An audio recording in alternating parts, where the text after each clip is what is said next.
وعليكم السلام. الحمد لله الذي أرسل رسوله بالهدى ودين الحق ليظهره على الدين كله وكفى بالله شهيدا. أشهد أن لا إله إلا الله وأشهد أن سيدنا ونبينا محمدا عبده ورسوله.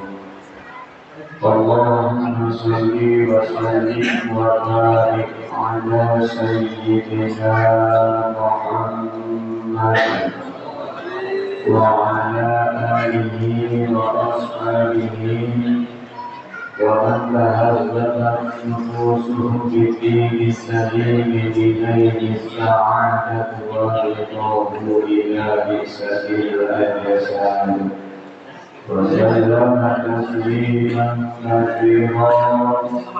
أما بعد، segenap yang kami hormati ketika sholat harus sholat kepada Suryana, kami hormati Imam Masjid Taklim, sholat harus sholat kepada Sunnah. Kami hormati Bapak Ketua RT 02 RW 09 Bapak Syafi'i, segenap para orang tua, para sesepuh, para ahli, para tokoh, para bapak dan ibu-ibu, khusus jamaah yang hadir Syahur Mustafa, semoga kita semua senantiasa dirahmati Allah Subhanahu wa Ta'ala. Syukur alhamdulillah kepada Allah Subhanahu wa Ta'ala kita panjatkan. Hari ini kita masih diberikan kesempatan untuk hadir di majelis taklim ini dalam rangka salah satu kewajiban kita, yaitu menuntut ilmu. Jalannya kita dari rumah ini, ya Allah, menjadi asbab musabab kafarah dosa-dosa kita diampuni oleh Allah Subhanahu wa Ta'ala. Dan begitu pula salawat dan salam kita kepada baginda Nabi besar Muhammad sallallahu alaihi wasallam, segenap para keluarganya, para sahabatnya, kepada para pengikutnya yang senantiasa istiqamah dalam menjalankan sunnah-sunnahnya. Bapak-bapak, ibu-ibu, jamaah majelis musyawarah wasallam yang dirahmati Allah Subhanahu wa Ta'ala. Malam hari ini alhamdulillah banyak syukur kita kepada Allah Subhanahu wa Ta'ala. Kita masih diberikan nikmat yang amat sangat besar, sebagaimana terjadi dialog antara Nabi Daud alaihi salam kepada Allah Subhanahu wa Ta'ala di dalam sebuah buku yang penuh cahaya. Terjadinya dialog antara Nabi Daud alaihi salam bertanya kepada Allah Subhanahu wa Ta'ala, ya Allah, nikmat apakah yang paling kecil di sisimu? Allah Subhanahu wa Ta'ala menjawab, nikmat terkecil di sisiku adalah pemberianku terhadap hamba-hambaku yang disebut dengan oksigen, yang senantiasa kita membutuhkan, nafas yang senantiasa keluar masuk di dalam diri kita. Ternyata itu adalah nikmat yang paling kecil di sisi Allah Subhanahu wa Ta'ala. Dalam sebuah hadis kita katakan, man lam yashkuril qalil lam yashkuril katsir. Siapa yang tidak bisa mensyukuri nikmat yang kecil, maka dia tidak bisa mensyukuri nikmat yang besar. Sudahkah kita bersyukur masih bisa diberikan nafas? Sudahkah kita bersyukur hari ini kita masih bisa nafas tanpa adanya selang oksigen yang ada dalam diri kita? Dan dialog selanjutnya menjadi pertanyaan selanjutnya Nabi Daud alaihissalam bertanya kepada Allah Subhanahu wa Ta'ala, nikmat terbesar itu apa ya Allah yang berada di sisimu? Maka Allah Subhanahu wa Ta'ala menjawab, nikmat terbesar adalah aku ciptakan bagi Nabi Muhammad sallallahu alaihi wasallam. Pantas saja di dalam hadis qudsi Allah Subhanahu wa Ta'ala berfirman, laulaka ya Muhammad lama khalaqtul aflak. Jikalau bukan karena engkau wahai Muhammad, maka tidak akan aku ciptakan dunia ini. Dunia dan alam semestanya ada karena Allah Subhanahu wa Ta'ala menciptakan Nabi Muhammad sallallahu alaihi wasallam. Tepat malam hari ini kita sedang berada di malam 12 Rabiul Awal, di malam kelahirannya Nabi Muhammad sallallahu alaihi wasallam, yang senantiasa kita isi dengan membaca berselawat kita kepada baginda Nabi Muhammad sallallahu alaihi wasallam, membaca sirah nabawiyah baginda Nabi Muhammad sallallahu alaihi wasallam, melalui kitab yang dikarang oleh As-Sayyid Muhammad bin Hasan bin Amr dan Zanji. Tujuannya adalah agar bertambah mahabbah kita kepada baginda Nabi Muhammad sallallahu alaihi wasallam. Para bapak ibu jamaah yang dirahmati Allah Subhanahu wa Ta'ala, di malam 12 Rabiul Awal pada tahun 571 Masehi telah hadir di rahim yang mulia, wanita yang mulia, yaitu Siti Aminah, sehingga ketika akan dilahirkannya manusia yang mulia baginda Nabi Muhammad sallallahu alaihi wasallam, dalam riwayat dikatakan dari awal pertama Siti Aminah mengandung baginda Nabi Muhammad sallallahu alaihi wasallam, para anbiya Allah perintahkan untuk menemui Siti Aminah, sehingga sampai tiba saatnya ketika Rasul sallallahu alaihi wasallam akan dilahirkan, diturunkan dua wanita yang mulia yang tadi sudah kita baca riwayatnya.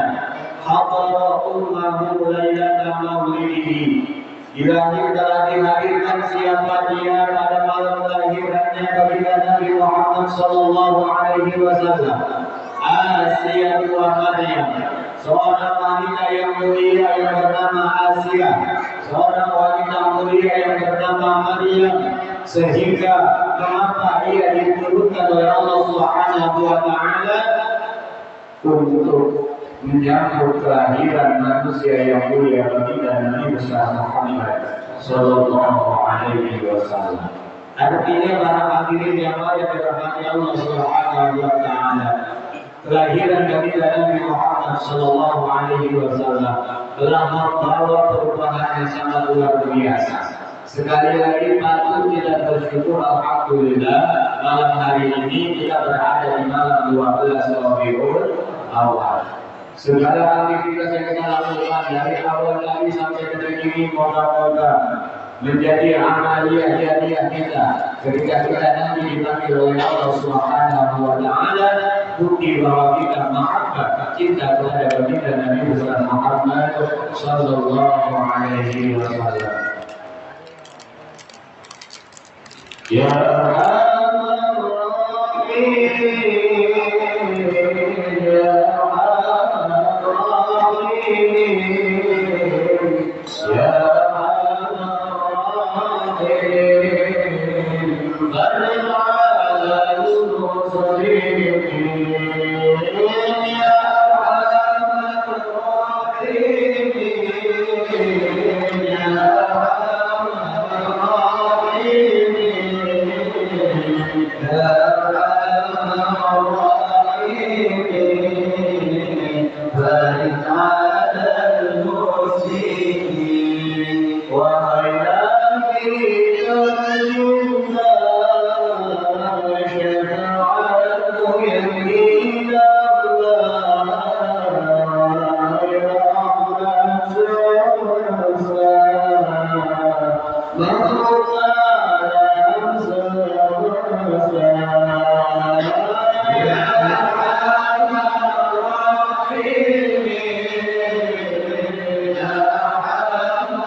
Nabi Muhammad Sallallahu Alaihi Wasallam, kita belum lahir maka kita sudah disebut, kita belum cinta dia sudah cinta kepada kita.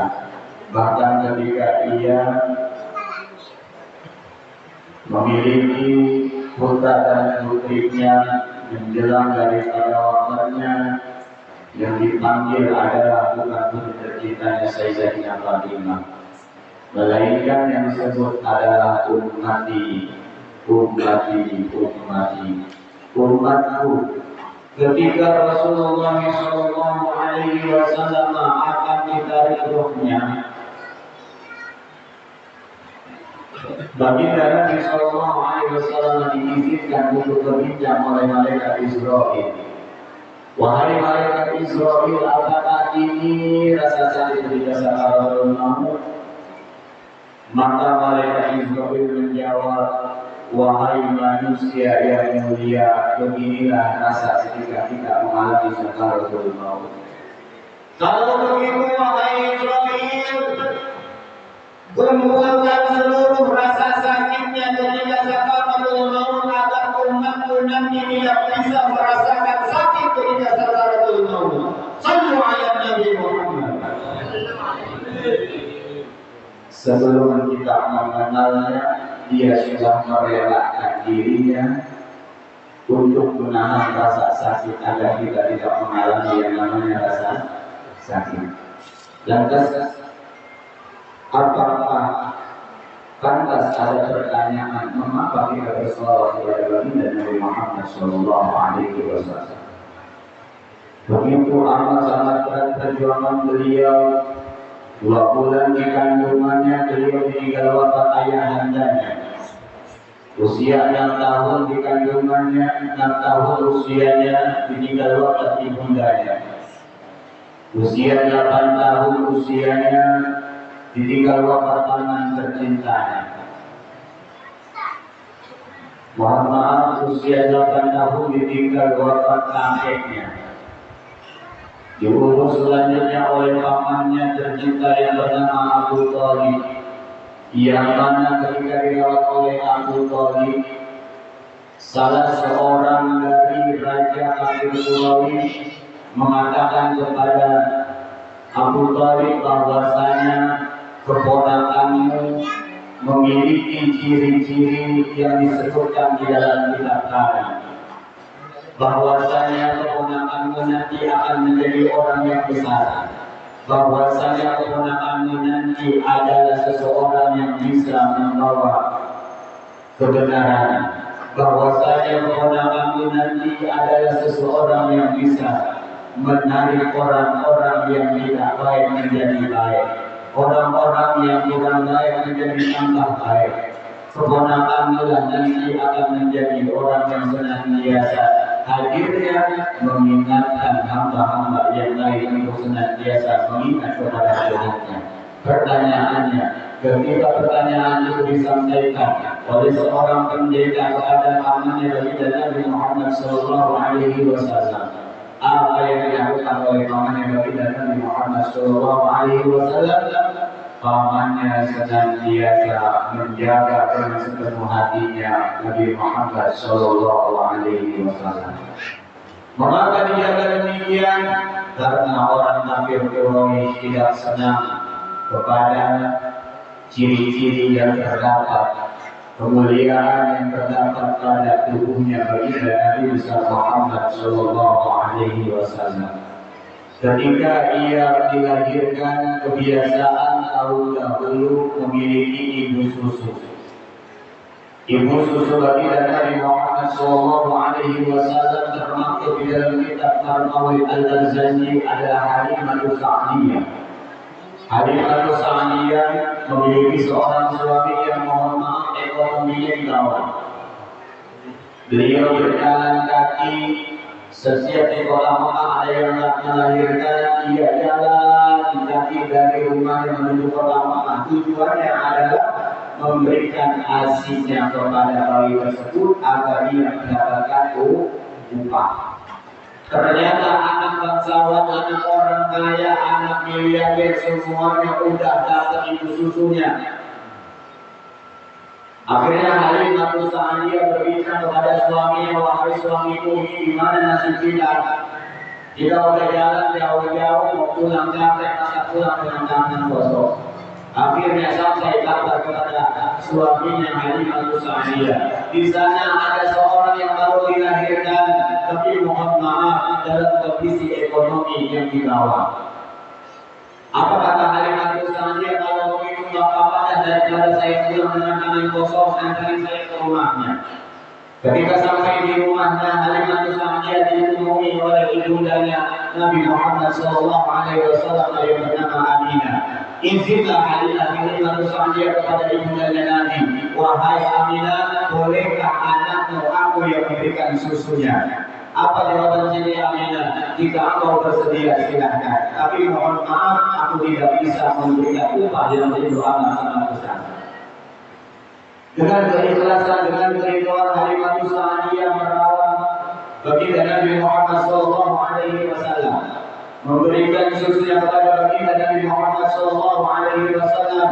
Asbab daripada ia memberikan susu kepada manusia yang dimuliakan oleh Allah, namanya tetap tercatat di dalam kitab Maulid Al-Ghazali. Tidak kita lupakan Halimatus Sa'diyah, wanita dari keluarga yang kurang mampu, karena kerelaan untuk memberikan hasilnya kepada baginda Nabi, mendapatkan kemuliaan dari Allah Subhanahu wa Ta'ala.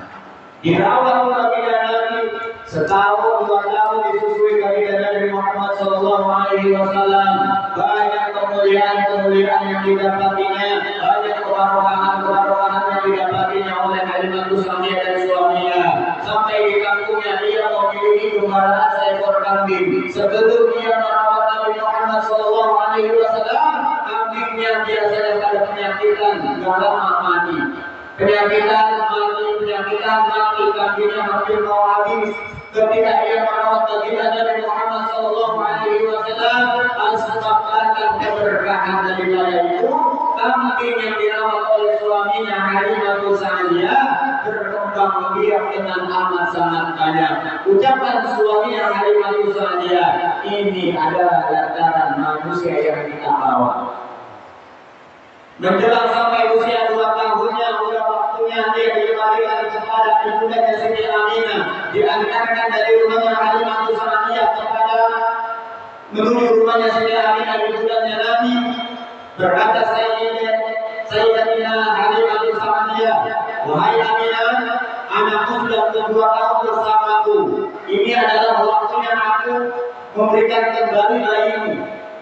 Apa jawaban Siti Aminah? Terima kasih banyak wahai Halimah Sa'diyah, karena engkau telah merawat putraku dengan sepenuh hatimu dengan keikhlasan yang sangat luar biasa. Semoga Tuhan yang Maha Esa memberikan ajaran yang terbaik untukmu. Dilanjutkan ucapan Halimah Sa'diyah, apa ucapannya? Kita kira-kira harusnya kali-kali orang. Tolong dong ambilin pasirnya di proyek, tapi ada bayarannya, mau nggak kira-kira apa? Ini mah kira-kira, mau nggak? Mau nggak? Tolong dong bawa sungai nanti ngejor yang beranya, ngejor pakai dari mau nggak?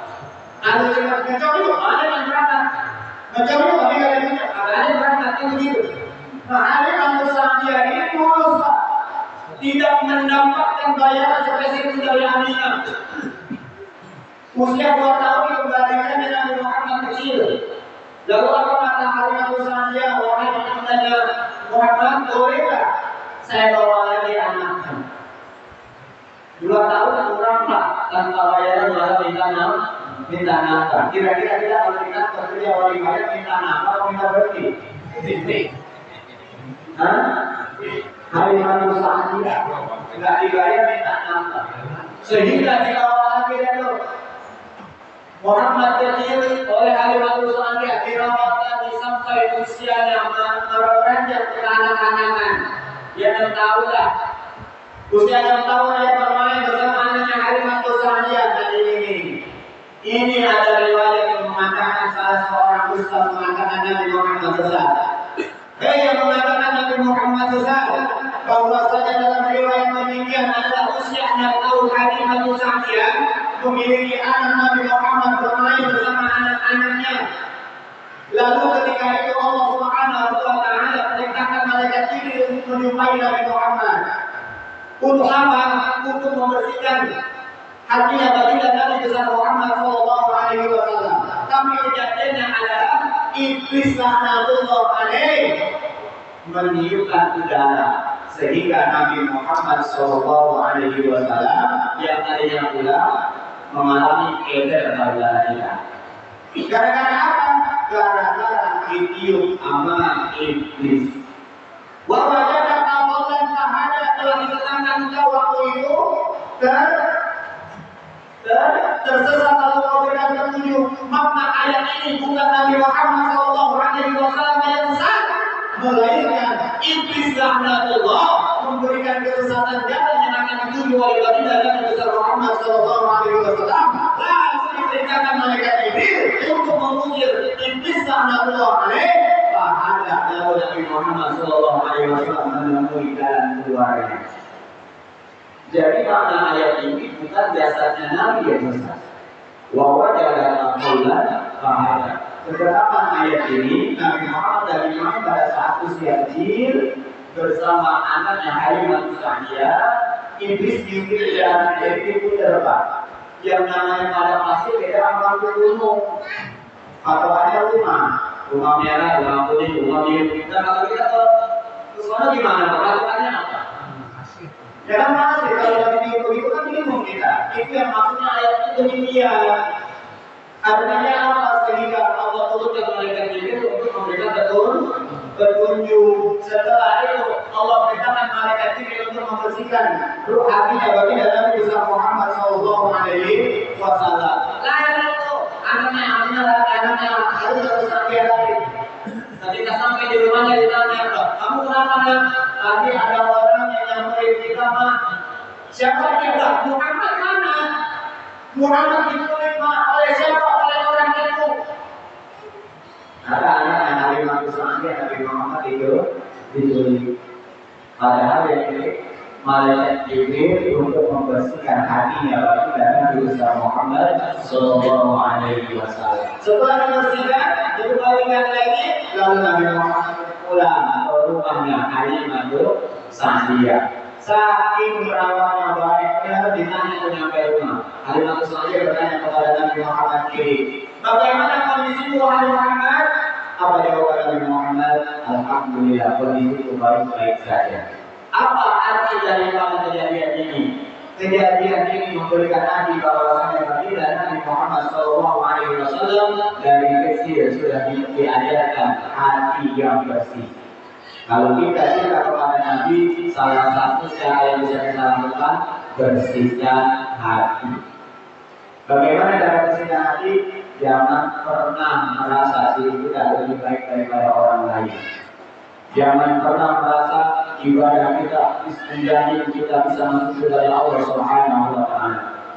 Semua yang kita lakukan kalau tidak atas dasar rahmat Allah Subhanahu wa Ta'ala, kita tidak akan pernah bisa melakukannya.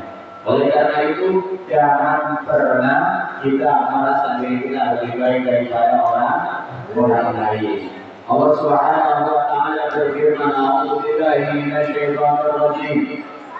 Bismillahirrahmanirrahim. Qul bi fadlillah wa bi rahmatihi fa bidzalika falyafrahu huwa khairum mimma yajma'un." Qul katakanlah wahai Muhammad, dengan karunia Allah Subhanahu wa Ta'ala dan dengan rahmatnya Allah Subhanahu wa Ta'ala, fa bidzalika falyafrahu, maka gembiralah kalian. Ini malam ini kan gembira nih. Apa yang gembira? Sudah dikasih kopi kan? Iya, saya mau dong. Sudah kasih kopi dong? Sudah kasih kopi Pak? Kemudian gembira. Malam ini kita berubah. Siapa yang perlu kita gembira malam ini? Allah Subhanahu wa Ta'ala. Qul bi fadlillah wa bi rahmatihi, katakanlah wahai Muhammad, dengan karunia Allah, dengan rahmatnya Allah, fa bidzalika falyafrahu, maka gembiralah kalian. Semoga malam ini kita tidak ada yang sedih, gembira semuanya. Kenapa demikian? Huwa khairum mimma yajma'un, karena kalau kita gembira atas dilahirkannya baginda Nabi Muhammad Sallallahu Alaihi Wasallam, itu lebih baik daripada apa yang selama ini kita kumpulkan. Selama ini kita kumpulkan, lebih baik kalau hari ini kita bahagia. Pasti bahagia malam ini ya, itu meja ada apa itu? Saudara gembira, harus orang halal semangat. Di meja ada ada apa itu? Itu ya, karena di meja sudah ada dalam malam. Artinya malam ini malam 12 Rabiul Awal. Maafkan kita tambahkan Muhammad kepada baginda Nabi dengan menjalankan sunnah-sunnah Nabi Muhammad Sallallahu Alaihi Wasallam. Sunnah yang paling kecil apa? Kalau ketemu orang saling bersapa, saling senyum, ya. Jangan ketemu orang dari muka cemberut. Jangan sampai orang tahu kalau kita lagi punya masalah. Ya, kalau kita lagi punya masalah, jangan sampai orang lain itu yang diajarkan oleh Nabi Muhammad SAW. Bukan kalau kita punya masalah pasang status.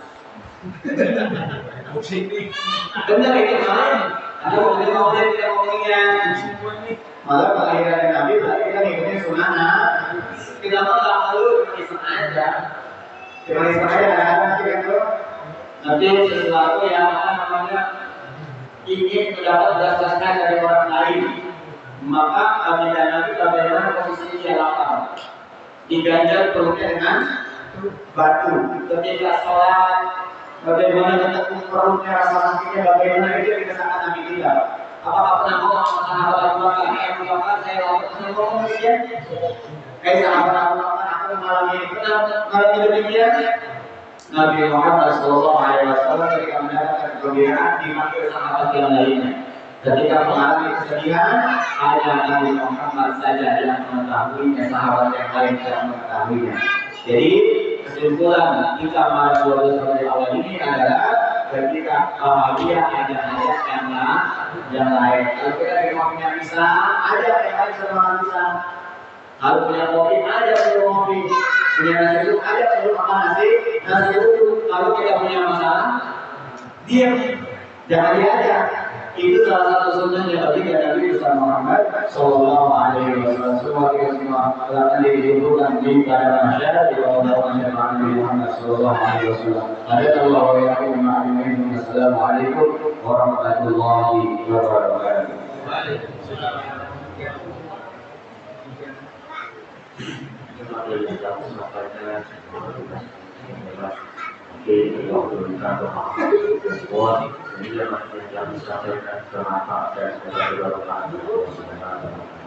Bahwa itu doa yang Allah Subhanahu wa Ta'ala dan disebutkan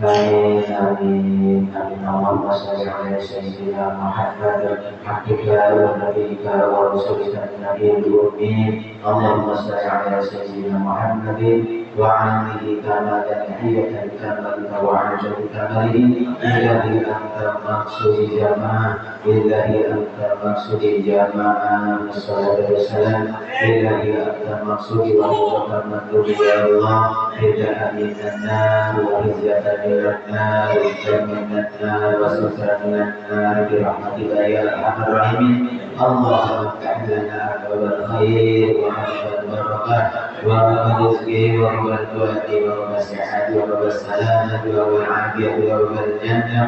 Allahumma amin min kulli bala'in dunya wa adzabil akhirah wa sallallahu wa sallam bi rahmatika ya arhamar rahimin. Alhamdulillahi rabbil alamin.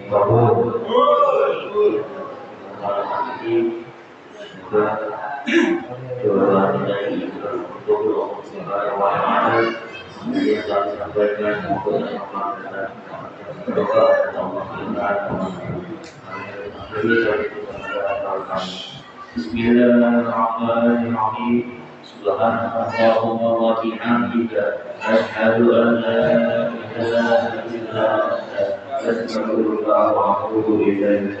Wa